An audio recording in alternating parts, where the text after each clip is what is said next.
علماء فرماتے ہیں کہ جو گناہوں کی جڑ ہیں وہ 3 گناہ ہیں۔ اگر انسان ان 3 گناہوں سے بچ جائے تو پھر انسان بہت سارے گناہوں سے بچ جاتا ہے۔ جب گناہوں سے بچ جائے گا تو اس کے جو اثرات بد ہیں ان سے بھی محفوظ ہو جائے گا۔ فرماتے ہیں 3 گناہ جو گناہوں کی جڑ ہیں وہ کون ہیں؟ ایک تکبر، دوسرا حسد اور تیسری حرص۔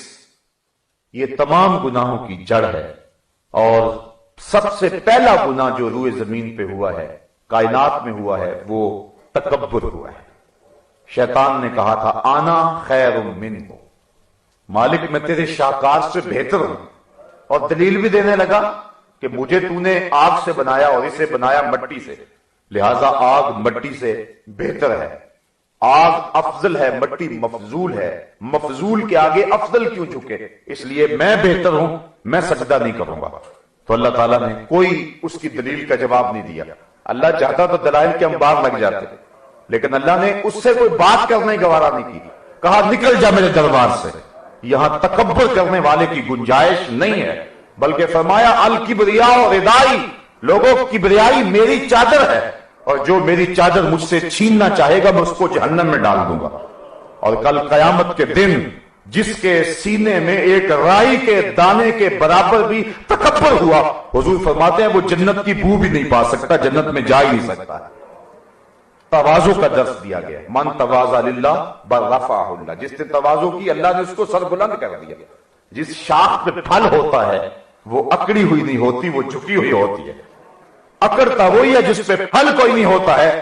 اس لیے تکبر یہ بدترین خصلت ہے کہ شریعت میں اس کو انتہائی ناپسند کیا گیا ہے۔ حضور نے ارشاد فرمایا جس نے اپنی شلوار کو، اپنے تہبند کو جو ہے وہ اپنے آزار کو جو ہے وہ ٹخنوں سے نیچے تکبر کی وجہ سے لٹکایا، کل قیامت کے دن اللہ اس کو جہنم کی آگ میں جلائے گا۔ تو اس لیے تکبر سے بچنے کی تاکید کی، یہ پہلا گناہ ہے، اور کائنات کے اندر جب گناہوں کا آغاز ہوا تو پہلا گناہ جو ہے وہ تکبر ہوا ہے۔ دوسرا گناہ حسد ہوا ہے۔ حسد کیا ہے؟ کہ کسی کی نعمت کا زوال چاہنا۔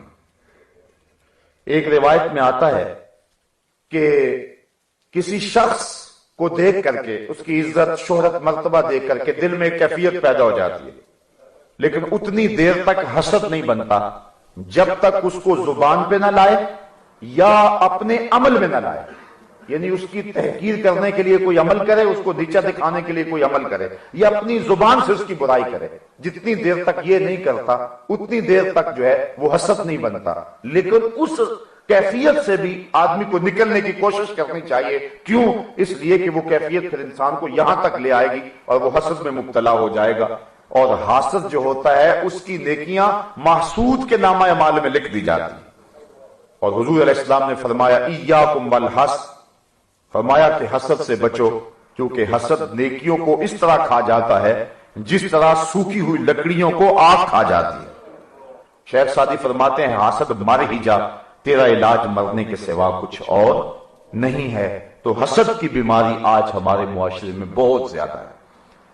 اللہ کسی کو دولت دے دے، کسی کو عزت دے دے، کسی کو شہرت دے دے، تمام طبقات میں، وہ سیاسی لوگ ہوں، وہ کاروباری لوگ ہوں، وہ شریکہ برادری کے نام سے ہم نے ایک نیا سلسلہ گڑا ہوا ہے۔ حالانکہ شریک کا معنی کیا ہے؟ شرکت کرنے والا، دکھ درد میں سانجھی اور مصیبت اور تکلیف میں ساتھی، جائیداد میں وہ شرکت کرنے والا ہوتا ہے۔ بلکہ اگر کسی سے کوئی قتل خطا ہو جائے اور اس کی دیت دینا ہو تو علماء کہتے ہیں کہ یہ شریک اس کی دیت دیں گے، چونکہ یہ اس کے دکھ درد کے سانجے ہیں۔ وہ اگر نہیں دے سکتا دیت تو یہ اکٹھی کر کے رقم تو ان کے اوپر لازم ہے کہ وہ جو اس کی طرف سے اپنے بھائی کو چھڑائیں اور اس کی دیت دیں۔ تو یہ شریکہ جو برادری ہے یہ تو حسین ایک رشتہ ہے، لیکن ہم نے شریک بمانا دشمن سمجھ لیا۔ حالانکہ شریک تو شرکت والے کو کہتے ہیں جو شرکت کرتا ہے، تمہارے دکھ درد کا ساجی ہے۔ لیکن ہماری یہ شریکہ برادری کیا ہے کہ بیٹے کی شادی بھی ہو تو شریک طاق میں رہتے ہیں کہ کوئی کمی پیشی آئے اور ہم ڈنڈورا پیٹے۔ اگر ایک لقمہ بھی کھانے کا کم ہو جائے تو ہم جو ہے وہ اس پر شور کریں اور اس کی تذلیل کریں۔ یہ عجیب رنگ ہے، عجیب ڈھنگ ہے۔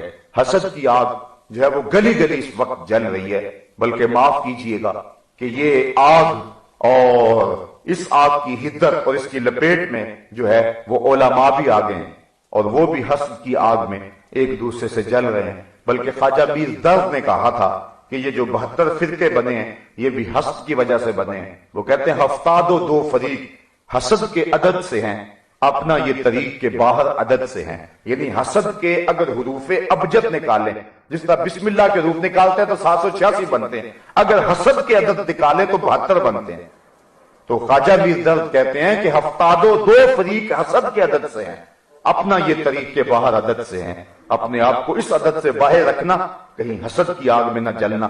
تمہاری نیکیاں بھی جلیں گی، من بھی پاک نہیں رہے گا، اور محسود کا بگاڑ بھی کچھ نہیں سکو گے. حسد کرنے کے باوجود اس کا کچھ نقصان نہیں کر سکو گے. اگر اس کو اللہ نے شہرت دی ہے تم چھین نہیں سکتے، عزت دی ہے تم چھین نہیں سکتے، کیونکہ وَتُعِزُّ مَن تَشَاءُ وَتُذِلُّ مَن تَشَاءُ. عزت بھی اللہ دیتا ہے، ذلت بھی اللہ دیتا ہے. جس کو اللہ عزت دے اسے کوئی ذلیل نہیں کر سکتا، اور جس کو اللہ ذلیل کرے اس کو کوئی عزت نہیں دے سکتا ہے. اسی طرح جس کو جو دیا ہے اللہ نے دیا ہوا ہے، اس لیے حسد کر کے اپنے آپ کو پریشانی میں ڈالنا ہے. اور یہ ایسی آگ ہے جو ہمیشہ اندر سلگتی رہتی ہے اور کسی صورت میں بجھتی نہیں، ہر آن بڑھتی چلی جاتی ہے. تو اسی طرح طمع کا ایک مرض ہے، اور وہ حضور نے فرمایا اگر انسان کو ایک وادی سونے کی دے دی جائے جس میں سونا ہی سونا ہو تو وہ ہرس کرے گا کہ کاش میرے لیے ایک اور ہوتی.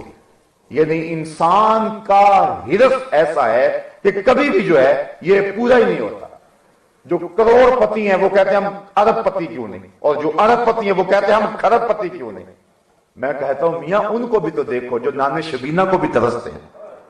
ان ضرور حضور فرمایا کہ اپنے نیچے دیکھو، اوپر نہ دیکھو. اپنی مٹی پہ ہی چلنے کا سلیقہ سیکھو، سنگ مرمر پہ چلو گے تو پھسل جاؤ. دنیا کے معاملے میں نیچے دیکھو اور دین کے معاملے میں اوپر دیکھو.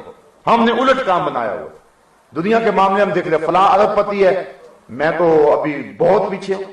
اور جب دین کا معاملہ آتا ہے تو ہم کہیں یار آپ نماز نہیں پڑھتے، وہ کہتے ہیں جی فلاں آدمی جو ہے وہ نماز پڑھ کے یہ برے کام کرتا، ہم اس سے تو چنگے ہیں، اس سے تو اچھے ہیں.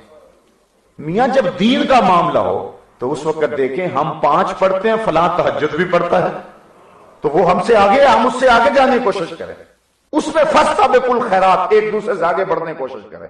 اور جب دنیا کا معاملہ آئے تو ہم کہیں اللہ نے ہمیں کروڑوں دیے ہوئے ہیں، لاکھوں دیے ہوئے ہیں. وہ بھی تو ہیں جن کا بیچاروں کا اپنا مکان بھی نہیں ہے. وہ بھی تو ہیں جو نان شبینہ کو ترستے ہیں. ہمارے بچے تو ہر روز عید مناتے ہیں، تو وہ بھی تو لوگوں کے بچے ہیں. ان کے سینے میں تو دھڑکتا ہوا دل ہے جو عید کے دن بھی آلو چھولے بیچنے پہ مجبور ہوتے ہیں. جو بسوں کے اندر پانی عید کے دن بھی بیچ رہے ہوتے ہیں، وہ بھی تو کسی ماں کے بیٹے ہیں جو عید کے دن غبارے بیچ رہے ہوتے ہیں. کبھی ہم نے دیکھا اس بات پہ غور کیا؟ اگر اس طرح سوچنے کی عادت بن جائے تو پھر ہماری حرص ختم ہو جائے. حضرت رومی مرشد اقبال نے بڑی خوبصورت بات کہی. آپ فرماتے ہیں کوزائے چشم حریصاں پر نشد تا صدف کانے نشد پر در نشد. حدیث کا پیٹ تو بھر جاتا ہے، آنکھ نہیں بھرتی. اور فرمایا کہ آنکھ کو 2 چیزیں ہی بھریں گی، یا قبر کی مٹی اور یا پھر صبر کا پانی. تو اگر کسی کے پاس قناعت اور صبر نہیں ہے اور اس کے پاس جو ہے وہ قبر کی مٹی ابھی نہیں ملی اس کو، تو اس کی آنکھیں نہیں بھر سکتی ہیں. آنکھیں کھلی ہیں اور انسان ہرس کی آگ میں بھی جلتا رہتا ہے. علماء کہتے ہیں یہ بنیادی 3 گناہ ہیں. حسد ہوگا، حسد کے نتیجے کے اندر قتل و غارت ہوگی. قابیل نے جو ہے وہ قتل کیا حابیل کو حسد کی بنیاد پر. حسد ہوگا تو دوسرے کو نقصان پہنچانے کا چکر ہوگا. اس طرح ہرس ہوگی تو لوٹ مار ہوگی، ہرس ہوگی تو غریب کا خون نچوڑیں گے، ہرس ہوگی کسی کا حق غصب کریں گے، ہرس ہوگی تو پھر بہت سارے نقصانات ہوں گے.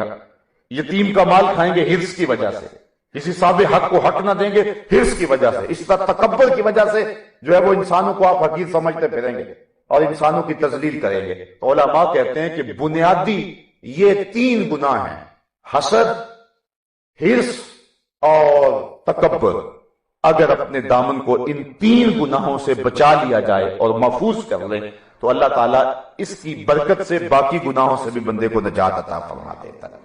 تو آئیے آج کی اس بابرکت محفل میں یہ ایک سادہ سا چھوٹا سا نسخہ ہے جو ہم لے جائیں کہ ان 3 امراض سے اگرچہ بچنا بڑا مشکل ہے لیکن اس کے بغیر چارہ بھی تو نہیں ہے.